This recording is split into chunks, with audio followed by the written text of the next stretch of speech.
அந்த மாதிரி மணி சார் வந்து ஏதாவது ஒரு ஏற்கனவே அவர் எடுத்த படத்தோட பார்ட் 2 எடுக்கிறாரு அப்படின்னா எந்த படத்துல நடிக்கணும் அப்படின்னு ஆசைப்படுவீங்க?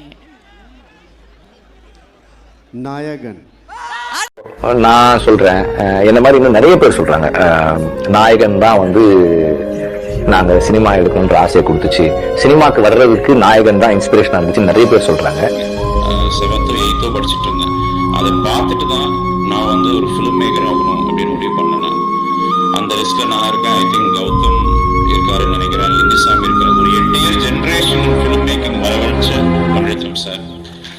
And Nayagan for me is a lot of times when I feel I need to just cross check. Let's just get back to roots. நாயகன் இந்த படத்தை பற்றி நான் சொல்லி தான் தெரியணும்னு இல்லை. தமிழ் சினிமாவோட ட்ரெண்டே மாற்றின படம். இந்திய சினிமாவில் இப்போ நீங்கள் செலக்ட் பண்ணி தலை சிறந்த 100 படங்கள் அப்படின்னு ஒரு லிஸ்ட் எடுத்தால் கண்டிப்பாக அந்த லிஸ்ட்டில் நாயகன் படம் இருக்கும். நாயகன் 1987 வருஷத்திலேயே உருவாக்கப்பட்ட ஒரு ஆச்சரியம்.